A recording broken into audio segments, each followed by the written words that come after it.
Today's episode is brought to you by the Sounds in Cinema podcast. Everything sequel contains explicit language. And why the fudge not, you melon farmer?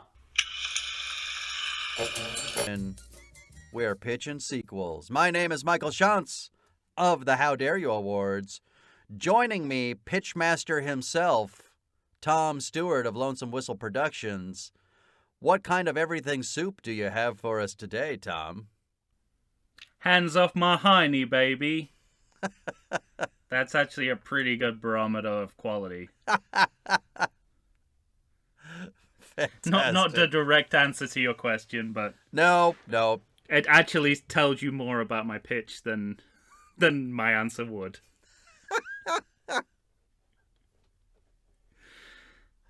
I'm very excited for this particular pitch.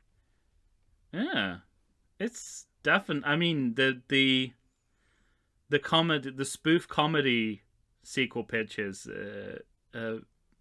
fascinating projects because it seems like shooting fish in a barrel, but actually, it's deceptively difficult. Right.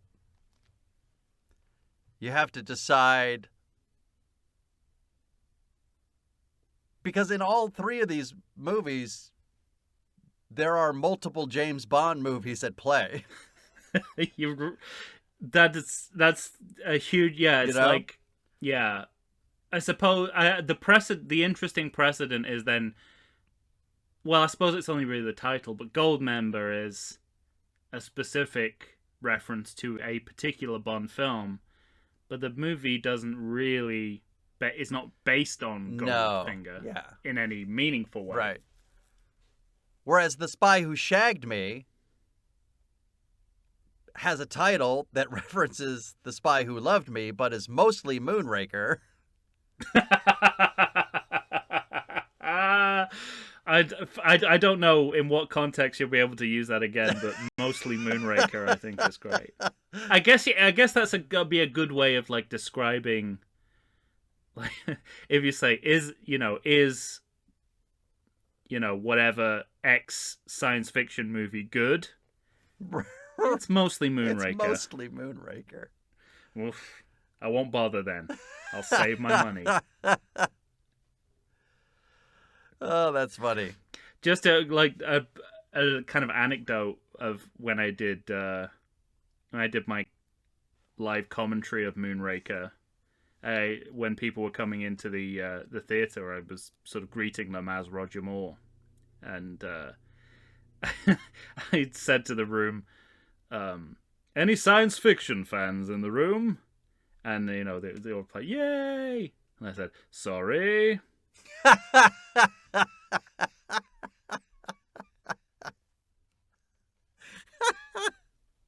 That's amazing. So there you go. That's good shit. And while we're on the subject, I just say that, like, whatever I've said about these movies and critiquing some of the comic choices, I do want everyone to know that when I was writing my one-person show, which recaps all the Bond films in an hour. Yes. One of the principles of creating that show was if Austin Powers had done a similar joke, I would not go anywhere near that joke. Like, I would avoid that joke like the plague. Even if I could do a better version of it, it was out of respect. I would not infringe on the same territory of parody, of Bond parody. All right. I would go for like the exact opposite piece of humor about the same material. That's great. Yeah, because this is the Mac Daddy of Bond parody, as far as I'm concerned. Yeah, at least for my generation, for sure. All right, was this easy or hard for you, friend? Both. It took me a while to sort of get over the initial hurdle of, like, where could you possibly go? Mm-hmm. But once I got over that, it sort of, I realized that, there are certain things about Bond movies that are kind of already in my consciousness, and I can kind of pull from them without really without real, it's that's what they said about Michelangelo, carving out of marble. He said that, the sculpture was the sculpture's in there, I'm just removing the pieces. Right. Like the extra pieces. That's how I felt doing this. All right. After a while, it's like the Austin Powers movie is already in my mind. That I would make is already in my mind. I just have to take out the parts that I don't want to be there. All right. What about you? I got to tell you, I mean, we both write. Yes. And I'll go so far as to say we're both writers. and Sure. And I'll take it. There is really nothing more delicious than an idea. Because like you, for a good solid 2 or 3 days, I thought, what the fuck am I going to do? Yeah. I really don't know. I don't have an idea. Which makes me respect Mike Myers even more. Yeah, right. I think. That, like, he even got to 3 with these movies. Yeah. But when an idea, like, literally, flash bulb above my head came, then I got super excited. So let me ask you this question. Yeah. Did the idea or the title come first? Or was it just, like, it just came into being? They followed closely one after another. So Right. I think mine did too. Yeah, an initial idea occurred to me, which led to a title, which led to more ideas, which led to expanding the title. Oh, there you go. That really is. Yeah. That really is a symbiotic relationship. Yeah. Mine is not as complicated as that. All right, let's hear you. I don't know. You're the Bond man here. I feel like we should hear you first. And I feel like I'm also, way in danger of, God, I hope we don't have any similar ideas. I suspect not. Is that because it sounds how batshit crazy your idea is? No, because it sounds like you've gone through like a normal writer process, where I've worked back from the title. No surprise there. Okay. Well, yeah. I mean, do you want me to go first, or do you want to? Yeah, I do want you to go first. Actually, yeah. All right. This is my title. Okay. Austin Powers in Die in the Eye Some Other Day. All right. That's my title. Die in the Eye Some Other Day. Yes. Okay. I was confronted with the fact that I wanted to combine elements from a lot of different things, but certainly I'm going to be borrowing from GoldenEye. Which is a problem. And why not? Well, yeah. Which is a problem, though, when the previous movie was called Goldmember in terms of titles. So I can't do GoldenEye again. I almost put Austin Powers in Die in the Diamond Eye Some Other Day, but...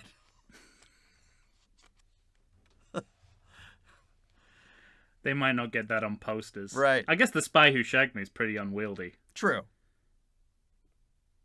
So, all right. My movie opens, a cold open, of course. Expect nothing less. With Austin Powers dancing on top of a dam and bungeeing. Yeah. Right. Great. We are, by the way, in the past. That's how GoldenEye opens, too. Right. In the past. Exactly. Just before Timothy Dalton took over. So Timothy Dalton effectively never happened. That's actually true. what we're going to find is, of course, Austin Powers and Dr. Evil working together as international men of mystery. Nice. So continuity. I like it. Yes. It's unsurprising given what Well, you said about continuity in Goldmember. But here's the thing. So we're not starting from the end of Goldmember. Oh, this is before Goldmember? Yes. This is before. But they don't know they're brothers. Hang on. This is before everything. Whoa. Yes. Wait, so it's set in 1953? Well, what when I mean Casino is Royale was written? it's taking place. Yeah, I mean, essentially it would have to take place before they were even before what happens in International Man of Mystery. So we're prior past to being nemesis, they were partners. Got it. Right. That makes sense. All right. So they're working together, and it's just almost like, I mean, it's GoldenEye to a T. Oh, right, like Sean Bean, Sean 006, Bean, 006. 007. They're working together, you know. Seem to have the same scar. Right. Austin Powers is like, for England, Doctor, and he says, for evil, Austin. And he goes, you really have to stop saying that. So we have those kinds of jokes. It's good. It's good. And then, of course, Austin has to do what Austin has to do. He's got to lower the timer, and this puts his partner in jeopardy. And I was trying to decide, does the car explosion in Goldmember, does that give him his scar? Is that canon? For lack of a better word. I'm gonna say I don't think you need to worry about what's canon and what's not. That's true. Because you're proposing that they were allies before they were adversaries, and no one has ever mentioned this before. Exactly. You're good. You're good making that scar come from there. So, it's fine. at any rate, he's going to be the cause of Dr. Evil's scar. Yeah. And everything that's happened since is because of what Austin did in this moment. All right? Wow. Then you have everything that happens in our 3 movies, including Dr. Evil coming back to his side. So are you going to have Mini-Me penis? Instead of Little Boy penis? In the recap montage of the 3 movies? You just have Vern Troyer What a naked. bold maneuver that would be. Apparently, as Goldmember told us, it's hitting the floor, right? Oh, I wish he hadn't. Tripod. Oh. Yeah. At any rate. R.I.P. R.I.P. Please, but have some peace. What I do love is that at the end of Goldmember, we have him joining Austin Powers to defeat Goldmember, but we also have Scott becoming evil. Yeah. So now, after everything that's happened between them, and they've come back together, now they're international men of mystery together, trying to foil Scott, who has an evil plan. The MacGuffin is a diamond eye. Okay. And he is going to get a satellite, not unlike Die Another Day. Or Diamonds Are Forever, take your pick. Right. Or GoldenEye, for that matter. Well, it's not specifically a diamond, but it's not a diamond, it's but the satellite part of it. It's a laser. Laser. They're all lasers. So Scott's plan is to laser and melt the ice caps even further. And, well, they already did that, though, right? Now that I think about it. Wasn't that his plan in one of these movies? You might be setting the bar too high with they already did that, didn't they? I think Roger Moore had 2 skiing cold opens within the space of about 5 years. That's so true. We're good. Look, I mean, the laser... That's the great thing about pitching Bond-related stuff. Right. You can lower the storytelling bar to literally sub-zero. Oh, that's fucking great. Let's get to the important part, I guess. think they mention... I'm going to say I think they mention it verbally, but they don't do it. Isn't it in the first movie where he says, I'm going to melt the polar ice caps, and Scott says that's already happened, the ozone layer. Right. So I think... All right, so they mention it, but doesn't happen. Right. All right. This is gonna infuriate his father for having... Now I'll add to it. Now that I know that, I can add story. This is going to infuriate his father for him having poo-pooed his idea in the first place. Right. Finding out that his son is going to do this. Yes. So he and Austin are teaming together. They must meet their new partner, who I'm tempted to have be Halle Berry. She'd do it. Right? She did Catwoman, she'll do this. Yeah. She is going to... She's not one of the best loved Bond girls either. This could be a source of redemption for her. Right. They're going to ask her, I'm sorry, how do you pronounce your first name? Is it Aida? And she's going to say, no, it's Aida. Aida, what's her last name? Lotta cock. I'm so glad I asked. You fell right into that trap. There's no better answer to that question. So, what's your last name? Lotta cock. That could have happened better if we planned it. I know. Wow. Well, yeah. That's because these names are inherently funny. Yeah. So Aida Lottacock is going to team up with the boys, and they're going to take on Scott, who's... You realize I'm gonna take that out of the recording and put it on a loop. Hey, Mike, what's going on? Aida Lottacock. Scott... I know, but what's happening on the podcast? Aida Lottacock. Scott is still working with number 2. Mm-hmm. So we still have Robert Wagner, and he's, of course, still working with Frau Farbissina, his mom. Yes, yeah. Easy to forget. Now, what's going to happen is, by the end of the movie, they're going to be able to foil Scotty, but Dr. Evil is going to be so proud of Scott that he's going to come back to the evil side, setting us up for more adventure. And that's Austin Powers in Die in the Eye Some Other Day. Because Austin Powers is going to have to let his brother go to his destiny. And they both are saying, you can die in the eye some other day. Not today. Great. There you have it. That's great. That's really... I kind of wish GoldenEye was a more remembered movie. It should be. I love that movie. It's in my top 5 Bond movies. Yeah, absolutely.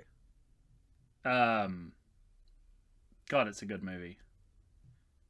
And perfect, and as you had pointed out, perfect for that kind of... ripe for parody. Yeah. Especially now, like, it's like an early internet movie. Well, and... because we, I don't know if there's part of Die Another Day is so patently absurd and offensive where an Asian man turns into a white man. Completely, yes. I make reference to that in my show. We're calling it DNA therapy, but really we mean whitewashing. Right. DNA replacement therapy. DNA replacement therapy. I got to replace the Asian in you. Make you look more white.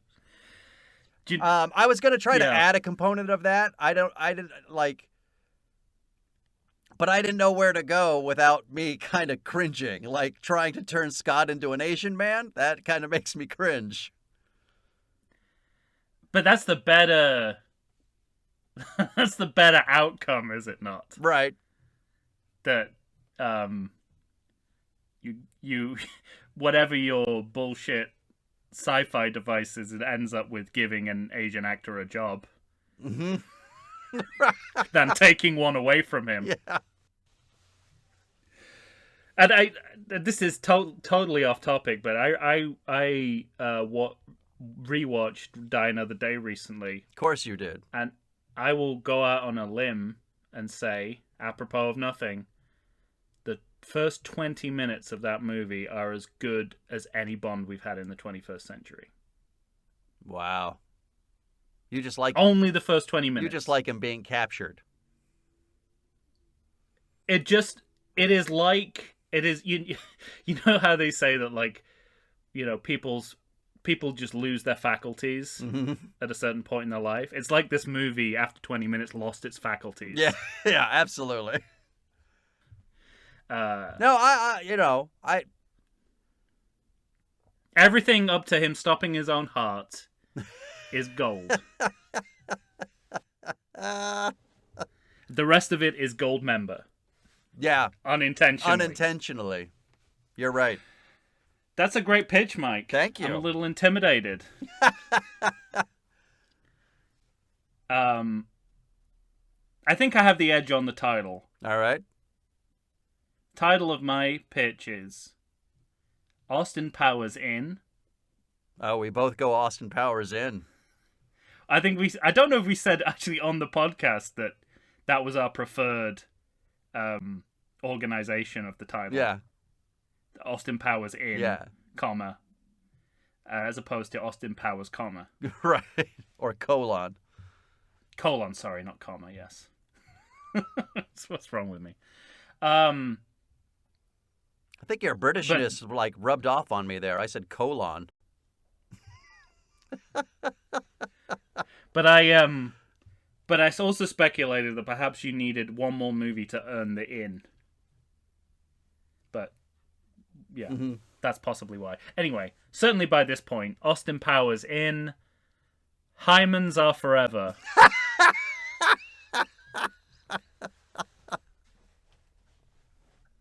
Yes, I agree. I think you have me on the title.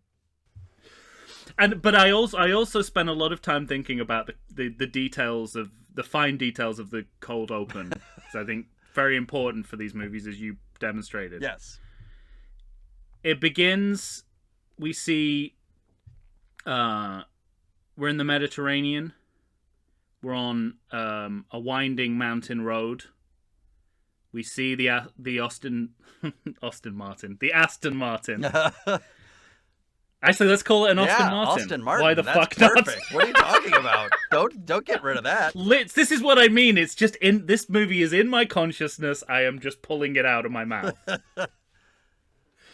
The Aston Martin is driving around. We get the text on screen that says London, and then that text is redacted. Southern California, then that text is redacted. Italy. We zoom in. There's a flower arrangement on the back of the Aston Martin that says "Just married." Heyo. We zoom inside the car. In the passenger seat, Austin's wife, Dame Diana Rigg.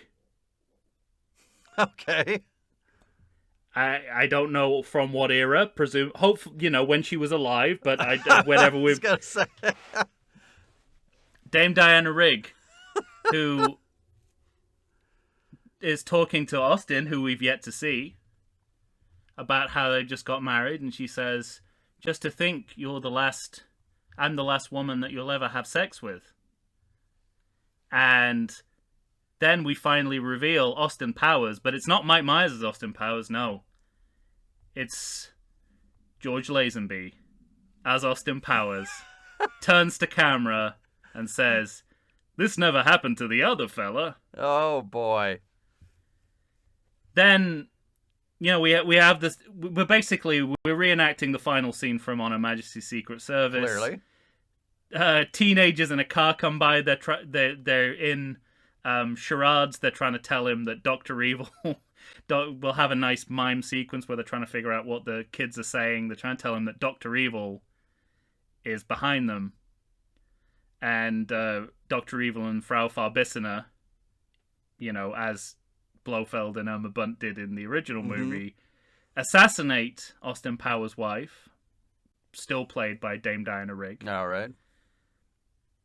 George Lazenby reenacts this final scene where, he says, "We had all the time in the world," kisses the hand. And then he throws down the glasses, says, "No, I'm done. That's it. I'm out of the franchise. I'm going off to do counterculture movies." And then an Easy Rider style motorcycle pulls up in the background. He gets on and goes. Mike Myers comes along, puts on the glasses, shakes Dame Diana Rigg awake. She's not dead. She was just sleeping. And she said, "What's all this? What's this red mark on my head?" It's like, "Oh, it's just a pigeon with anal cancer that shat on you." Fuck. And she says, "Oh, I'm so thirsty," and he gives her he says, "Let me give you a drink of this not quite root beer," and it's Dr. Evil's soda, and on the front it says, we zoom in and it says, new special ingredient, poison for Austin Powers' new wife. She drinks it, she dies after all. And then Austin gets to say, "Oh well, I'm single again." He presses the ejector button, shoots himself into space. The opening title dance sequence is all in space. Oh, I forgot to tell you about my dance number. Go ahead. I was just gonna say my dance number. I love the fact that we both have to have a dance number. My dance number is for Dr. Evil. Oh, great. Because he's, marching forth Great on a new, evil destiny. So it was going to be a dance number, but for Dr. Evil and all of his little henchmen. Sorry, go ahead.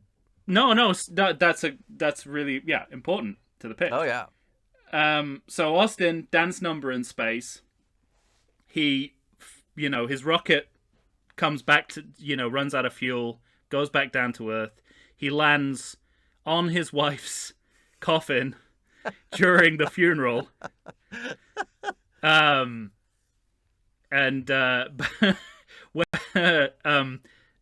Before he's about to drop,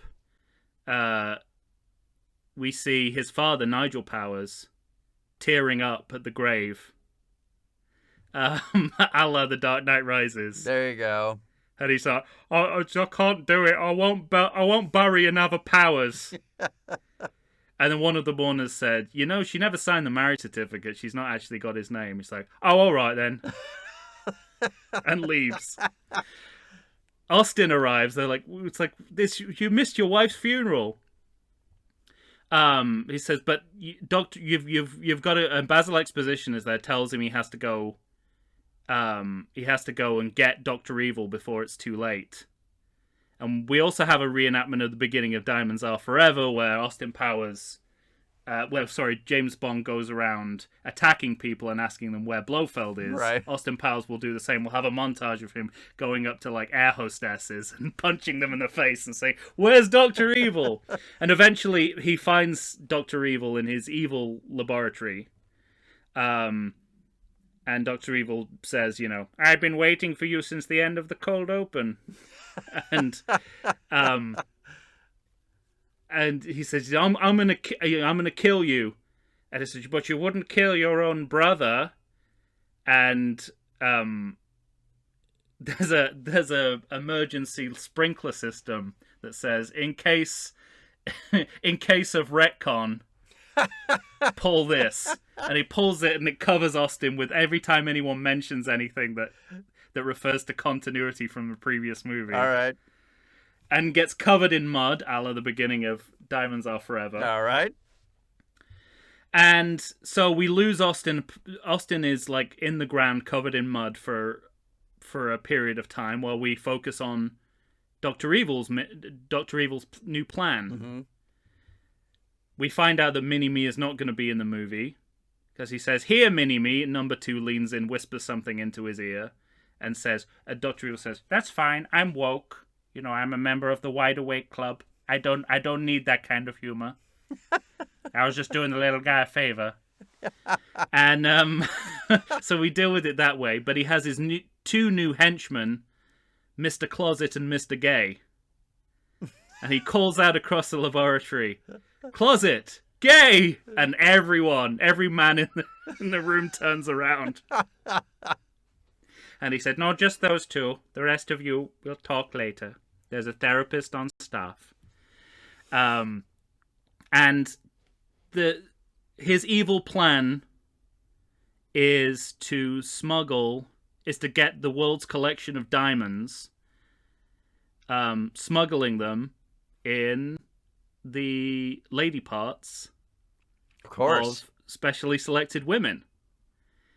And Basil sends Austin out there under the auspices of being a rogue agent or a rouge agent, as Austin erroneously refers to it, to infiltrate the organization, thinking that he's so disillusioned with the British government letting his wife die that he's turned to the other side. Does he also think that putting on rouge will make Dr. Evil believe him? Yes. Nice. So he goes to infiltrate the organization, and his first contact there is Fanny Pack, played by Margot Robbie. Nice. And the shtick, she's a version of Tiffany Case from Diamonds Are Forever, and the kind of the accelerated gag that we have is that instead of changing wigs every other scene, every time we cut back to Margot Robbie, she has a different haircut. Okay. Hairstyle. So that's the stick with her. And Austin is there under the auspices of being a world-renowned hymen hunter. That he's the only person who can retrieve the diamonds from the lady parts. Like he's got hymens on his walls? On his, mounted? Yeah, mounted on his walls, right. Yeah. And so, yeah, that's so... And Dr. Evil's plan is to collect all the world's diamonds and send them off into space. But what he wants... So he wants to send them off into space, make them nuclear, and reset the British economy, a la GoldenEye. Nice. I was going to say. To a pre-diamond phase. And Austin has to infiltrate the organization and beat him. And that's Hymens Are Forever. Hymens Are Forever. Fucking, what a title. All right, ladies and gentlemen. You tell us which ones you like. You can find us on Facebook, Instagram, or Twitter. Send us an email to everythingsequel@gmail.com. You let us know. Do you like Tom's Hymens Are Forever? Or Austin Powers in. Austin Powers in Hymens Are Forever. Or Austin Powers in Die in the Eye Some Other Day. For Tom Stewart of Lonesome Whistle Productions, I am Michael Shantz. I'm from the How Dare You Awards. We'll be coming at you next week with an all-new series. Oh, well, will we, Tom? Will we or won't we? Stay tuned. Actually, don't stay tuned. Turn off. Go do something your else. Equipment. Turn off your equipment. Wait for the episode to drop. Turn and back then on your equipment. Find what we have and for tune you. in. We're not on the radio. I keep forgetting. Well-oiled machine. All right. Say goodbye, Tom.